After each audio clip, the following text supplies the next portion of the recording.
This is the Enjoyer Podcast. I'm your host, James Dixon. So today I'm going to talk with one of my favorite people about one of my favorite topics. When my mom passed away, I took over her home in Southfield and I became a homeowner for the first time and dealt directly with property taxes for the first time. I'd like that to not be a thing. I'd like that to not be a thing for the rest of my life. And it fascinates me, the idea that I could pay this house off tomorrow and live here 50 more years and would always have to pay property tax on it. I find that disturbing and un-American. And so in Karla Wagner, I have the only person I know in Michigan who's trying to upset that dynamic. You hear people talk about reduce the income tax, and that's cool. That sounds good. But the income tax will not cost you your home generally. The property tax could. So the property tax to me is the bigger problem. So we've had Karla on before. She's a friend of the program. Today we're going to have a conversation with her and talk about what's going on with Axe My Tax. Will we see it on the November 2026 ballot? Karla, welcome back to the Enjoyer Podcast. Hi, James. Thanks so much for having me back. This is great. Thanks. I appreciate the opportunity. Absolutely. I appreciate you taking the time with us today. There's always new listeners from the first time someone comes on to the next. So if we could go over your background again, tell people about who is Karla Wagner and what is Axe My Tax. Okay. So Axe My Tax is that's more important to talk about, right? So Axe My Tax is a citizens initiative petition to eliminate all property taxes in the state of Michigan. So this would be for homeowners, farmers, businesses, all property, even people that own, if they live out of state and they own property in Michigan, they will not pay property tax on that property that they own, even if they're from out of state. But we can talk about that later. We want to totally eliminate all property taxes in Michigan because it not only helps us stay in our homes and maybe help stop making homeless people, right? It puts money back into people's pockets immediately that they can choose to use that money.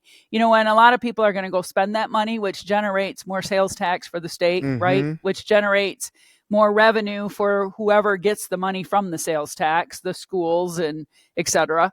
So, and then for the farmers, we need our farmers to farm. We need food and we need the other products and produce that they grow, right? Right now, because of property tax, and you know that when a property changes hands, the value becomes uncapped. So a lot of these farms have been in the families for generations, right? So maybe they're paying a relatively lower property tax that still increases every year, right? With property values, it still increases, but they started out very low. Right. But the problem is if you own 500 acres, you're not rich. You're land poor, right? Yes. All of your equity is in your land. So people have to stop thinking that just because you have 1,000 acres, you're rich. No, you're not. No. You're not going to get rich until you sell the land. But the problem is, who is going to be able to afford to buy that 500-acre farm or 1,000-acre farm when the property taxes, when the property value is uncapped? Not another farmer, right? Another small farmer is not going to be able to buy a 500 or 1,000-acre farm and pay those much higher property taxes. So, in a developer, if to build houses on it, that's not really what we need, even though everybody's talking about, we need to build affordable housing. No, we don't. We need to just make housing affordable by eliminating property tax. That will make housing and rent more affordable. But going back to the farms, if your farmland is too far out to be developed, you're not going to sell to a developer. So who are our farmers being forced to sell to? The state. And what is the state doing? Solar farms and wind turbines. I mean, that's absolutely nuts. They will ruin that land and it will never be used for agriculture again. There's only that's what so people need much to understand. Land. This is not a temporary thing where okay, we're going to do solar panels, and if that doesn't work out, we'll just plant corn next year. No, that takes that land out of farming for quite some time. Yes, for basically forever. As far as the solar panels, because of the chemicals that are in the solar panels leaching down into that soil. Look at how picky they're getting about the environment, right? You know, there's PFAS and there's all this other stuff, and they're saying, oh, that's contaminated, that's contaminated. Well, what the frick, state? You're contaminating our really good agricultural land. For what? For what? You know, God has always provided the sun and the wind. He always, I mean, these farmers have been in farming for a long time, and they've always relied on God to provide the wind, the rain, and the sun that they need to grow crops. I don't think we need the state involved in doing that, because whatever the state does, they screw up. So and it's funny, you talk about the wind and the sun. It's July. I've had, 5, 6 sunny days this whole spring, whole what's supposed to be the start of the summer. Yeah. And we rarely have sunny days in Michigan, even when they're hot. Yeah. I'm not going to say the weather's being modified. I'm going to say it's unusual. Yeah. So in that state, our plan is to go all in on wind and solar when it's not particularly windy and the sun doesn't shine through particularly often.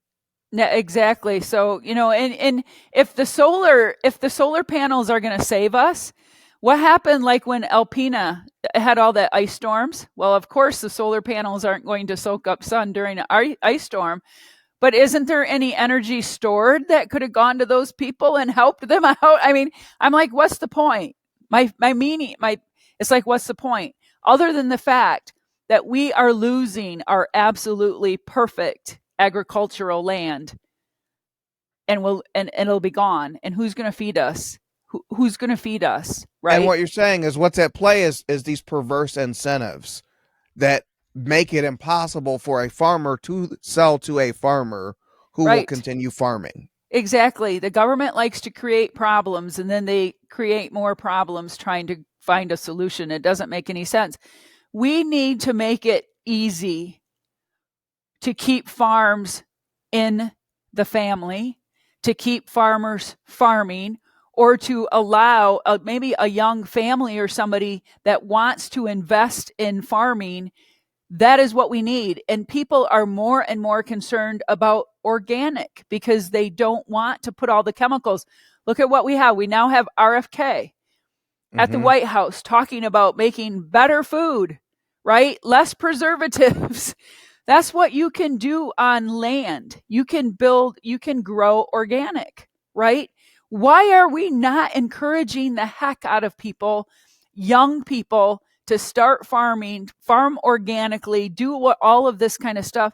That's what we should be doing. The state of Michigan spends less than 2% of its budget on ag, and yet it's a large part of our state. Now, granted, they do get a lot of federal dollars. Farming programs, there's federal programs for farms. But our state should be investing a lot more money in our farms, making it much easier for these farmers to stay in farming. We also talked about businesses, right? And we know, James, we have over 900,000 small businesses registered to do business in Michigan. We are losing them left and right. We lost a ton during COVID. We've lost a ton since COVID because they weren't able to hang on. They weren't able to recover from COVID, correct? When they could make no revenue and still had all these bills coming in. We took a hit. We were trying to open our store and our restaurant as soon as we were like on the verge of opening it. And COVID happened. We couldn't even get our final inspection done. We had hired for our restaurant. We had hired our wait staff. We had trained them. We had ordered food, right? So we have coolers full of food, and then couldn't open. Devastating. It's like, what the heck? So you have this devastating beginning, and we are still recovering. We are still trying to catch up with the property taxes on our building and everything. Yeah. 5 years later. You're just making payments, and you're making payments on penalty. Now you're getting assessed penalties and interest. We didn't qualify for any of the money, the PPP or the ERC. We didn't qualify for any of that. Why? Because we hadn't opened yet. We had the building built, we had the people hired, we had the food and the beer and the wine, everything was staffed, ready to go. We built a building. I'm a builder. Cow. That's one of the things we do is we build houses usually, but we built our building, our little restaurant antique store. We are still feeling the effects. We're still trying to recover 5 years later, 4 years later. We're still trying to recover. So imagine all of the other restaurants and small businesses are in the same boat, and the ones that aren't able to hang on, they're hanging on by their fingertips. This is like the third year, right? It takes about 3 years to go into foreclosure. We're going to lose a whole bunch more businesses because they've gone through all of their savings and they're still trying to recover. We're going to lose a ton more. And now what did they just do? Raise the wage. Right? They just passed that raise the wage law when now they're going to tell you that there's a minimum wage that you have to pay people, even if they're 15 years old, they're working 10 hours a week, they're unreliable with their transportation because they don't drive. It's their first job. And if I have to pay them $15 an hour, I have to pay everyone in their upline $15 an hour. What does that do to my business? It's going to crush a whole bunch more businesses. A couple of weeks after that law passed, even though part of it is shoved down the road farther, there was about 8 to 10 brew pubs in Grand Rapids, which is Beer City, closed. Because they see the writing on the wall. They're like, we're not hanging around for 2 more years. We're gonna get out of it now because labor is hard enough to find. And now when you're being dictated to how much you have to pay, even the very beginning person, like I said, now you have to raise everyone else in their upline. So if I'm going to pay my busboy $15 an hour, right, I have to pay the hostess more. I have to pay the wait staff more. I have to pay my cooks more. My payroll goes up. My unemployment insurance goes up. My workers' comp goes up. I'm out of business. I'd be better off. You notice what hasn't changed necessarily is revenues. No, revenues have gone down. So they change your cost structure, but revenues you're on your own. Well, exactly. And you know what? Property taxes keep going up because everybody goes out and votes yes on a millage. That raises my property tax. Every business's property taxes go up. So now my prices to my consumers have to go up. Now I lose some of my customers, right? Because my food is too expensive. So this is happening to every small business across the state of Michigan and probably even America. Now we have raised the wage here. I don't know if other states have been hit with that, but they all have been hit with property taxes. Did you hear in Jackson City, Missouri, there's certain blocks of small businesses in Jackson City, Missouri, their assessments have gone up 600 to 1,500%. 600 to 1,500%. Their assessments have been raised on their property. How they're not going to be able to afford that. So they're like, well, obviously the city doesn't want us here anymore. They have plans for that block. They want those businesses out of there, so they just assess the crap out of you, tax the crap out of you, and you're gone. Tennessee there was an article that I read not too long ago that parts of Tennessee are going to experience a 26% property tax increase.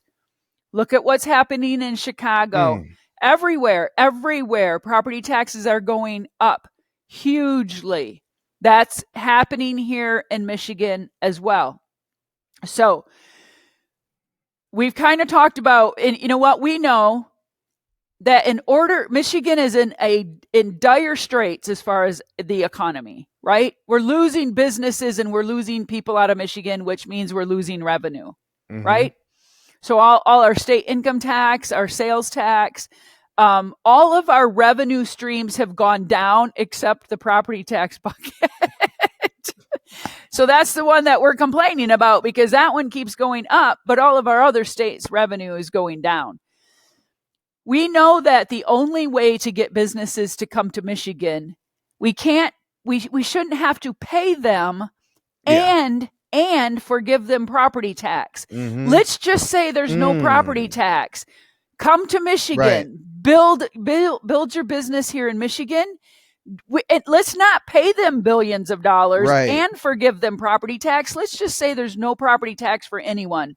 Come I to think Michigan, that's an set up important shop. point, because the state uses property tax abatements to attract companies to either come here or to expand here. Absolutely. Well, if it's good for the goose, it's good for the Michigander. Yeah, exactly. If GM I needs love it, that. I love that. why don't I need it? You know what I mean? Like Exactly. it just doesn't make sense why the biggest companies in Michigan would need that help, but I wouldn't need that help.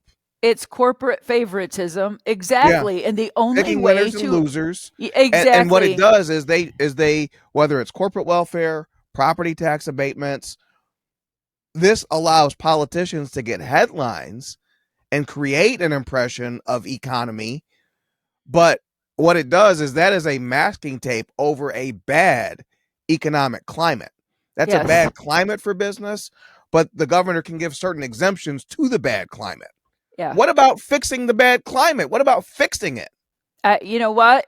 To fix elimination of property taxes, all people see is the problems it will cause. I like to see the problems it will solve. I'm a glasses half full kind of girl, right? I want to see.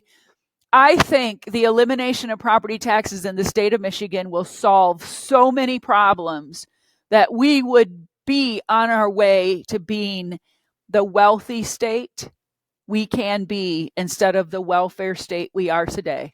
Yeah. And we are making more and more, we are forcing more and more people on welfare, on unemployment. We are forcing more people onto and SNAP that's the thing, and Bridge. with Ron We're forcing DeSantis them. talking about this stuff, talking about property tax abolition, some place is going to do this. Some city, some state, someone's going to do this, and they're going to get all the headlines. They're going to get the first mover advantage. Well, and you know what? That could be us. We started people in Ohio. We have friends in Ohio that came to some of our Axe My Tax presentations. They go through a little bit different system than what we do, but they have been given the okay by their attorney general to start circulating petitions to totally eliminate property taxes in Ohio. So, Wow. and now we have Governor DeSantis. So you talked about income tax, right? So the state of Florida, it was prior to Governor DeSantis eliminated state income tax, thinking that that was going to solve a lot of issues for Florida. It didn't, because they're still losing people. Why? Because their property taxes are going so high. The elimination of state income tax helps a little bit. It's a Band-Aid. It's a Band-Aid on a big, ever-increasing problem. Most seniors don't pay income tax, right? But they are losing their house to property tax. Young people, getting rid of income tax is not going to help young people afford to buy a house, because those property taxes are 4.25%. That's not a number that moves the needle. No, think about it, James. The median wage here in Michigan is $60,000. I'm rounding it up. 60,000. 60,000 times 4.25 is roughly $2,500. Okay, $2,500 a year that you would pay in state income tax. But man, when you go and file your tax return, most people making $60,000 will get almost all of that back. They have enough deductions, they have enough kids, exemptions, deductions, credits, whatever it is. Most of them get that money back. So how much have they actually paid in state income tax? Right. Zero or very little. But you know what? If they're paying $4,000 in property tax, that $4,000 property tax bill can rip their house right out from underneath them. Yes. Not income it's a tax. life changer. That's not a bill you can pay later. Like that is one of those. No, because when you get behind, they start adding penalties and interest that are so astronomical. Good luck getting ahead. Unless you have a rich uncle that dies and leaves you money. It's like being in debt to the mafia. Absolutely. You never work off the VIG. You're always paying, the monthly payment, the weekly payment. You can never pay off the principal. Yep. Because you'll never have enough money all at once. And they're going to come and they want you. And they're going to come cap your knees when you don't pay up. Steal your house. Like you're supposed to be so afraid of this that you don't speak out. See, you're subverting the system. You're supposed to be like, oh my God, I'm so assessed that if I spoke out, it would get worse. No, you have to speak out or it will get worse. The sad thing, James, is that people are afraid. As I go across the state and do my presentations like I did last night in Auburn Hills, I have to do one tonight in St. John's. As I go across the state and do these presentations, I look at people who are afraid. They're beaten down. They have no hope. They're hanging on by a thread. And what we're trying to do is help them grow their spine back. It's time to take back Michigan. It's time to take back the power. The people in the legislation. We have friends in Lansing that are writing bills to do property tax reform. Mm-hmm. They have to take little bites because they say, Karla, we can't do a sweeping, dramatic cut like property tax elimination all at once. We'll never get enough support. But they can't even get enough support for little tiny incremental changes, which, you know what? If you're just going to pick away at it, tiny little bites by a time, our houses, our farms, and our businesses and our whole freaking state will be gone by the time you make a difference. We are in such a poor economic situation here in Michigan, extreme situations call for extreme measures. And that's what Axe My Tax is. It's taking an axe and it's just like cutting the legs right off the state's budget and saying, time for a redo. We need a whole reset. Just like President Trump, whether you agree with him or not, he is a businessman. What is he doing in the White House? He's looking at America as a business and saying, you know what? Those programs aren't working, so we need to end those programs so we can take that money and put it to better use somewhere else, right? That's what he's doing. He's saying these people are not doing their jobs that they are required to do, and they are costing the taxpayers money. We need to fire those people, which any business would do. You fire the people that aren't doing their job, so now you have money to pay people that will do the job. The state of Michigan we need to have the same thing happening here. It has to happen here.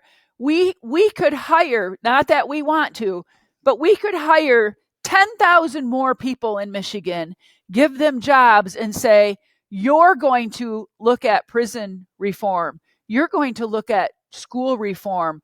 You're going to look at welfare reform. You're going to find out why the heck our unemployment insurance agency spent billions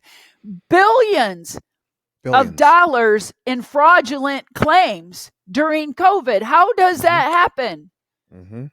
How does that happen? Meanwhile, people couldn't get unemployment on the phone. People who needed that money, who were told by the government, you have to stay home and take the check we give you. They couldn't get that check, and they couldn't get anyone on the phone to get the check. Meanwhile, fraudulent But yet people they're had handing no problem. out billions of dollars. Who's handing out the billions of dollars? It's a clown show. We have a very poorly run state, and to me, that's the biggest reason to take this money back. Do I think I'd be better off with more money in my pocket or more money for people in Lansing to commit to special projects of their choosing? Exactly. That's an easy choice. And you know what? And the thing is, James, is your house is the collateral that they're using for their spending. Yes. It's like, James, open up your checkbook and write a bigger check because we want to go and build a splash pad in Ann Arbor, or we want to build a curling facility in Grand Traverse. So please open up your book and write another check. Write a bigger check. I'm not opposed to the splash pad. Guys, I don't care if there's a single splash pad in the state of Michigan. If you want it, you build it with your money. Just like the things I want, I buy with my money. This has nothing to do with me. This not my problem. How you entertain the kids of your community is your problem. And so if we force that conversation to be had, and as always, with any change, your big enemy is the status quo. Yes. And you know what? I liked what you just said there. If you want a splash pad in your community, it is up to the community. Let people that want that splash pad donate. Yeah. Remember how back in the day they always used to put these big thermometer post boards up and said, "Yeah, hey, we've reached this much of the money." Yes, we're gonna build a community pool, and this is how much money we have. You know what? If people weren't taxed to death, yes, people would donate. Corporations would donate. Hey, and I think it does kill off that generous spirit, because if I feel like I'm overtaxed, you're not going to. You don't. If they're doing all these splash pads anyway, why the hell would I still donate? Yeah. It's just getting people. You know, someone just asked me this morning. She said, "Karla, are you busy on Friday?" And I'm like, "Unfortunately, yes. I have to cook in my restaurant. What's up?" Allegan County, I'm going to talk about it right here. Allegan County has a meeting, a township meeting or whatever, because there's two people on that board that are trying to convince people that local school millages are necessary. And I'm like, show me a local school millage that has anything to do with education. Mm-hmm. Local school millages don't educate your kids. And you know what? All of the other taxes you pay, state income tax, sales tax, alcohol, marijuana, tobacco tax, if you buy those things, the lottery, real estate transfer tax, they all fund public schools. Mm-hmm. Why do they need money off our local property taxes too? Vote them all down. But these treasurers and county commissioners, we need those millages. We need your millages. No, you don't. Not at the expense of me losing my house. Because you know what they did in Lansing? The new budget is giving like $313 million more to the public schools. They're increasing the per child payout based on enrollment to over $12,000. And meanwhile, enrollment is falling. Exactly. And you know what? And admin is going up. Administrative costs are going up. We're building more schools. Why? When enrollment is tanking. And I'll tell you what, public schools are not essential. Education is essential. Public schools are not essential to Christian school parents. Public schools are not essential to homeschool parents. Public schools are not essential to people that are sending their kids to an alternative school, a charter school, or a trade school. Education is essential. Why are we spending so much money on public schools that are failing our kids? And you know what? Your house is at risk. Do you want to give up your house for a kid that's earning an F? For a school that's earning an F? For kids that can't graduate? For kids that can't go to college because they can't pass the entrance exam? And then they want us to pay that kid's college debt? Are you flipping kidding me? Can I see their test scores? We have every program you could want. The community college. To think any of it has changed anyone's life. Certainly not at scale. The community colleges are already being funded from all of the other tax dollars you pay. Yeah. Why do you have to give them money by collateralizing your home? You shouldn't have to do that. There's other ways to pay for this. The case against it is clear. How is it going as far as the blocking and tackling? You know what? We need more circulators because we need a lot more signatures. 600,000 signatures in 180 days for a grassroots movement. It's almost impossible. Think about that. But you know what? The marijuana law passed, right? They got enough signatures. And the abortion law passed. They got enough signatures. How in the heck can we not get enough signatures from these people that are whining and crying about property tax? Get off your phone, get off your couch. Signature collection is a challenge. Absolutely, it's a challenge because people, you know what? People have an opinion about abortion. You either stop it or you don't. We talk to people about the elimination of property tax, and they worry about their services. What service are you worried about? The library? If you're not paying $6,000 a year in property tax, can you afford a library membership card? Right? Pay $150 for a membership to the library because you're saving $6,000 you don't have to pay in property tax. Wouldn't that be a better idea? And zoos and museums, they charge admission. Why are they still on our property taxes? Because they're a losing entity. Right. And yet they turn around and expand.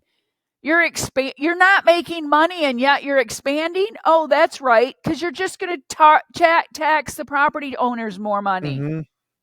You're going to pay for... Even if you use it for what you say you're using it for, what that means is you don't have to use your other monies for those things. Exactly. So it's if you give a college kid a 50, maybe they'll buy groceries, maybe they'll buy beer, And so it's just, why does your organization need my money taken by force? That's the question we should be asking. And instead, I feel like what you get is more, what are we going to do? I know. They think the sky is going to fall. You know what? Yeah. The penalty for not paying your property tax bill is so severe. It's the loss of your property. Mm-hmm. So because the penalty is so severe, our property tax dollars must be so important. They're not. It's just that people don't want to think of another way. You know what? Open your minds. Use your God-given brain cells to figure out a way in 2025 not to have to take someone's property to pay for something over here. They create new laws all the time. Look at what Governor Whitmer wants to do. She wants to spend $28 million to research if we should do toll roads or a mileage tax. She's going to spend $28 million just for the research. Who is the researcher? I will do it for $20 million. I'll save the state $8 million. I'll do it. I do goods research. Let me do it. I'll save the state $8 million off that thing, writing that white paper. Oh my God. And for what reason? Take that $28 million, fix some roads. Yeah. And then you won't have to research. You won't have to pay $28 million to research how you're going to tax us more. A new tax. If they can create a new tax for a road, why can't they create a new tax to replace property tax? It's that simple. I'm not saying I don't want to pay it. What I'm saying is I don't want to lose my property. Yeah. Because when I lose my business, I fire 10 people lose their jobs. Right. That's just my little tiny business. And that's what happens when the house loses. And Absolutely. That's why the house has to always win. Because if the house loses, everybody who works for the house, visits the house, or relies on tax revenue generated by the house loses too. So Karla, what do you think when you saw it in May? It seemed like, you might have some struggles with signature collection, but it seems like in a way the state is moving in your direction. We had the first time where more than half the millages that were on the May ballot, and by the way, there should never be May millages. That what they're trying to do is make sure that as few people vote as possible, and usually only the committed partisans. And so it's very underhanded that there even is May millages. What did you think to see so many of them fail? Well, you know what? I said, Ask My Tax is going to take credit for some of that, right? Because Right. here's our messaging. Number one, we are out there messaging. If you want to eliminate property tax, the first step is to vote no on every single millage. Get them off our property tax bill before we eliminate property taxes. Because if we vote one on, say we vote for a 20-year millage, we vote a 20-year millage, we eliminate property tax in 2026, we still have 18 more years of that millage to fund. Why the heck would we want to do that if we're trying to eliminate property tax? What we're trying to do is force those entities to find another revenue source, right? Let's other than reaching into our pockets and our homes. Well, it's by forcing the state to share bigger portions of the taxes we already pay. So we want a bigger share of the sales tax revenue to go back down to the townships and the states. We want to take a share of the state income tax revenue instead of it going to the general fund where it can just be pissed away. Right. Send it down to the townships and the counties to fund essential services. Right? That's what we want to do. But here's what happened in May. In May, we started telling people, vote no on every single stinking millage. So I think more people went and voted no. The other thing we said, there's this whole big boogie thing about absentee ballots. The Republicans have been telling their people for a long time, don't play into that game with absentee ballots. I think it changed last year, but for years it had been, Yes. So our message has been sign up for an automatic absentee ballot because you need to know when these millages are coming up because too many people stayed home, didn't even know there was a millage to be voted on, stayed home, and basically by staying home, you voted yes. Yeah. That's why they passed. And that's what frustrates me, and that's why they do it that way.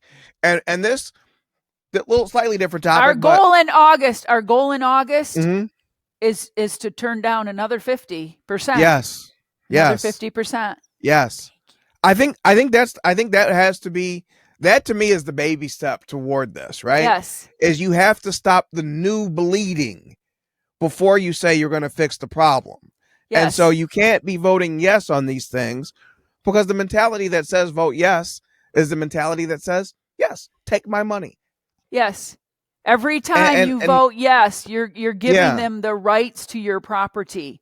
And you know what, James? There's a lot of renters out there. We have a lot more renters than what we did 10 years ago. Oh, yeah. Renters falsely think, I don't own property, so it doesn't affect me, so I'm going to vote yes on all of these millages because I love zoos and museums. That's why your rent goes up $100 every year. Exactly. That's what they need to understand. If you're barely able to afford rent, if you say yes on all of those millages, you have raised your landlord's property taxes.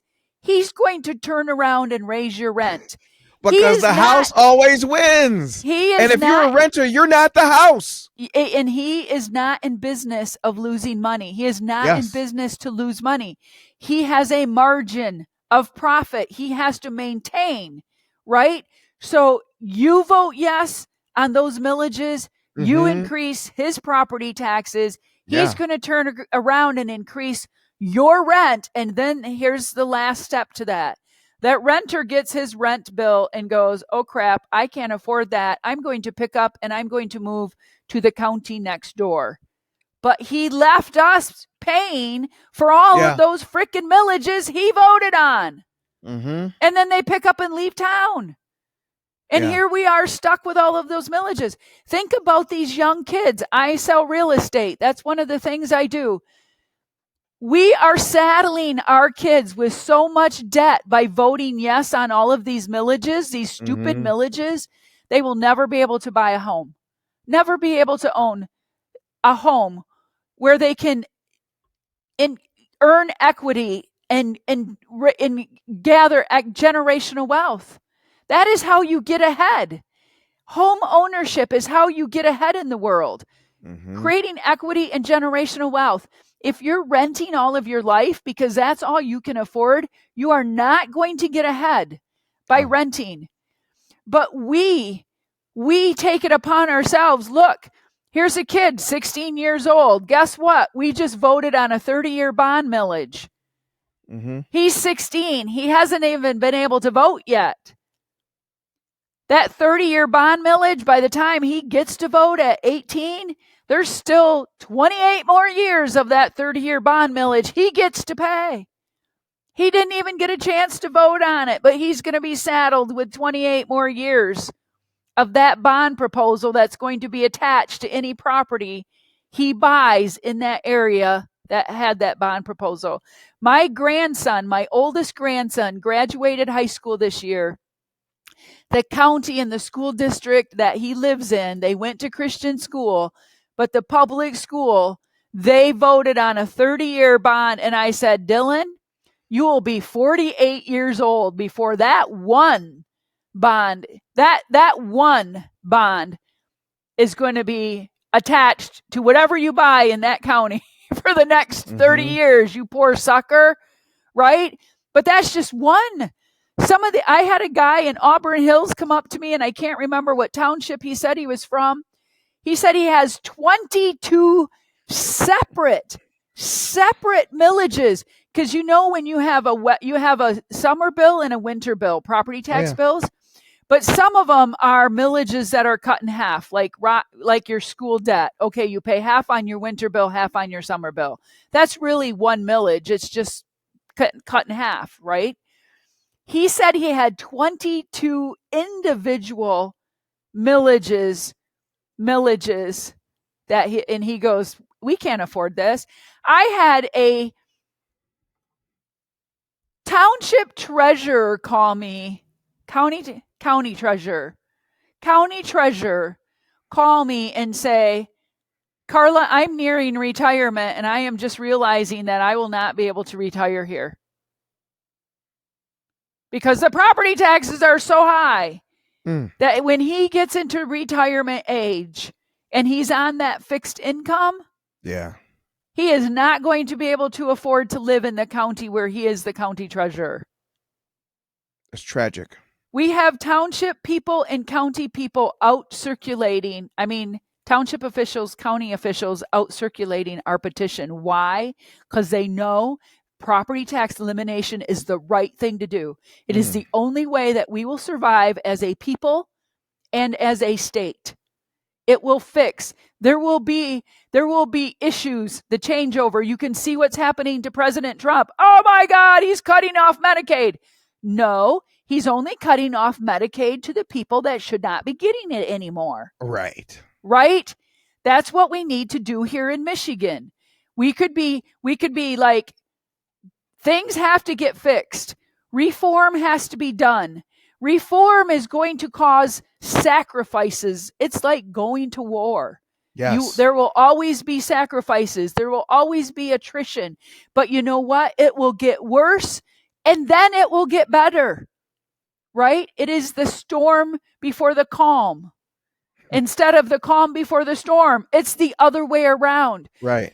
We need to take Michigan, turn it inside down, inside out, upside down, give it a good hard shake, and then set it back to rights again.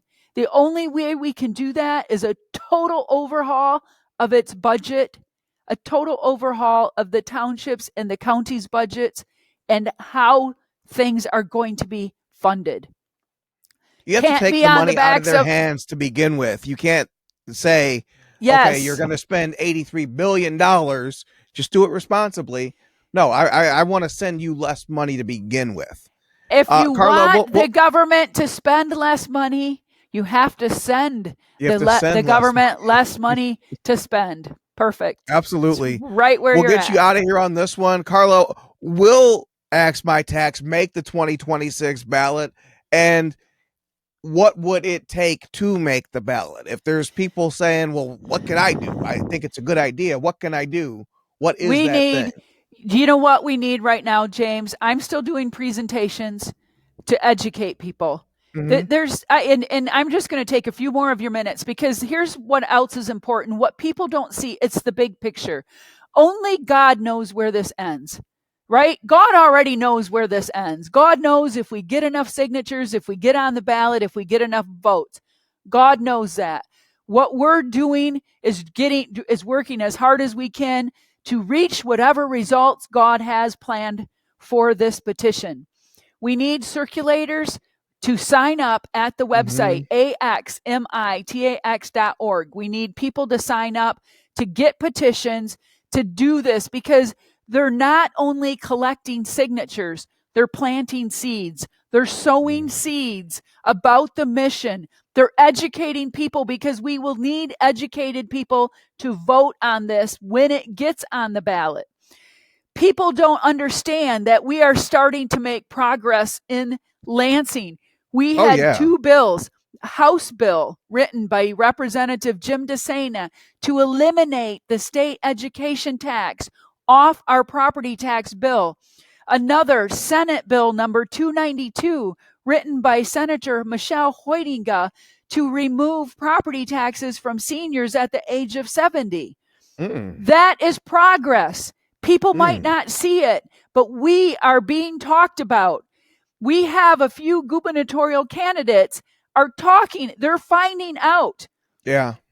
That I have been on a campaign rampage for 5 years, setting people up to eliminate property taxes. Why would you talk to them about income tax elimination? Right. Why change horses in the middle of the race? They are primed and ready to support anyone that talks about property tax elimination. Why are you still talking about income tax elimination? It does not work. It does not help enough people. It has to be property tax. There's a few that are talking about it. I just hope they have the bandwidth of knowledge and the guts and the spine to see it through as it needs to be done, like our petition says it should be done, because we not only eliminate property tax, we provide funding for essential services like police and fire. We protect that funding so it can't be used for pickleball courts and splash pads. And then we've put some safeguard measures in there to make it very difficult for the legislators or your local officials to add more tax. We make it very difficult. So that's in a nutshell. That's how it needs to be done. You're not just going to be, you can't just eliminate property tax and then add a bunch of taxes somewhere else. Nope, we're not going to do that. We've got guardrails up. Keep them in their lane. Stay in your lane.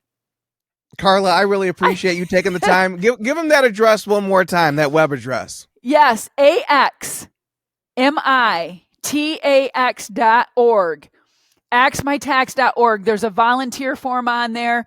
Please, if you can there's 10 signatures to a page. Take 5 pages. That's 50. I can get 100 just from my immediate family. I can get 100 signatures just by going to my aunts and uncles and my cousins. It's a piece of cake, people.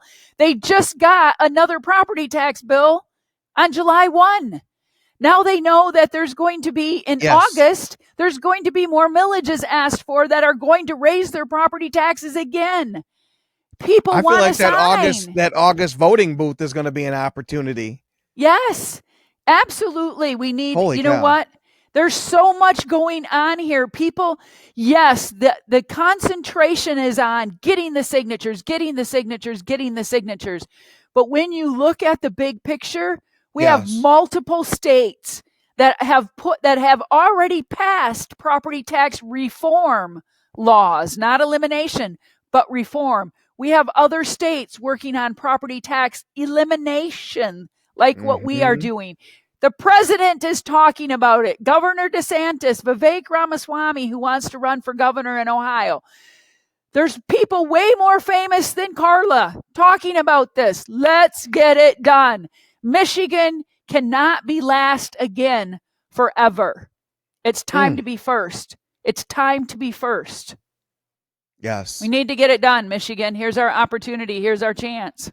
The one and only Karla Wagner. Karla, Crazy thank Karla. you.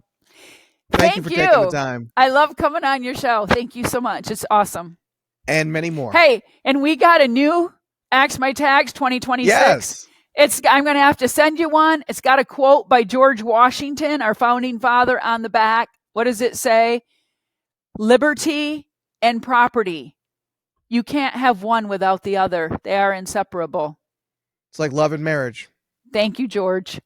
Thank you, Karla. James. All right. We'll talk to you soon.